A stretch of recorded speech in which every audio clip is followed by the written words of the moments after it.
Your Excellency, dear President Rinkovic, Ministers, Speaker of Parliament, authorities, distinguished guests.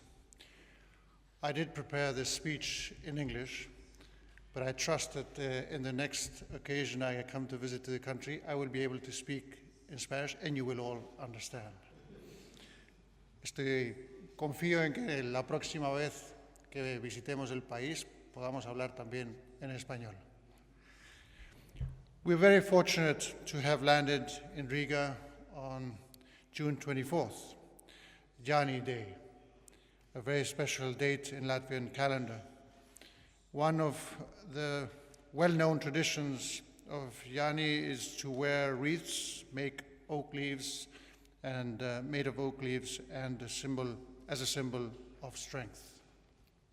Precisely, the history of Latvia is one of strength in its quest for independence. Present times are challenging, but Latvia is not and will not be alone. Our bilateral ties go far back in history, as you have well mentioned.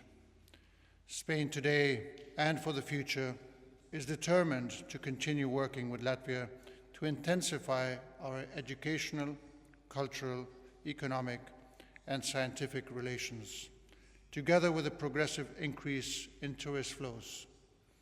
Today, for example, in the field of education, we are proud to see that an increasing number of schools over Latvia are teaching Spanish language, and that the number of Latvians interested in learning Spanish is growing year after year. Your country is doing a great effort to meet this growing demand, and we wish and hope to help in that regard. Spain is willing to help Latvia to strengthen its ties with the Mediterranean and Latin American regions.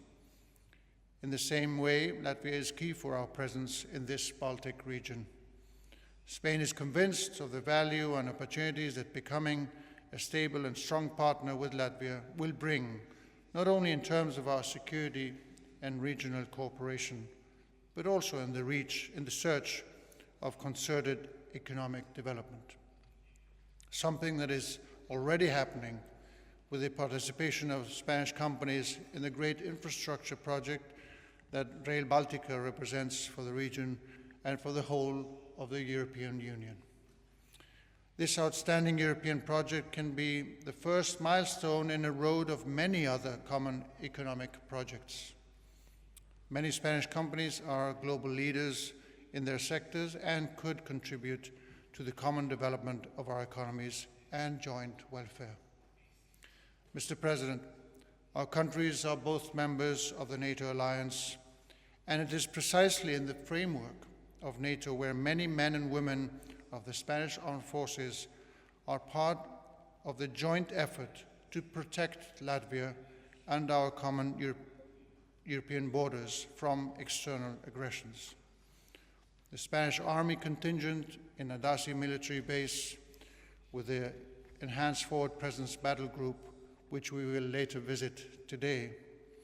The NASAMS Air Defense Battery in Lilvade are a good example in point.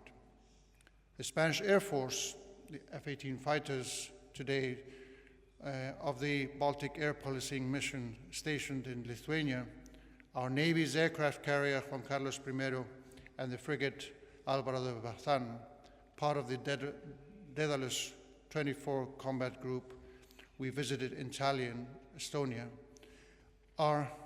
share the task in different ways of keeping safe the Latvian land, sea, and airspace. This commitment is the best example that although the opposite sides of the European contingent, we share a set of values and principles that transcend geographical boundaries. In this sense, I would like to emphasize Spain's solidarity and firm support of Ukraine and the struggle of the Ukrainian armed forces and people to defend their territorial integrity, independence, and national sovereignty. Like Latvia, Spain will do everything necessary within the NATO EU frameworks to help Ukraine not only in its current hardcore fight against this over 2-year-long unjustified Russian aggression, but also in its future need for reconstruction and the perspective of becoming part of the European Union, along with Moldova and the rest of candidate countries. Latvia regained its independence more than 3 decades ago, thanks to its determination and effort. Today, it is a clear example of how a country has been able to fully integrate into European and Atlantic institutions and take a leading role in the international arena.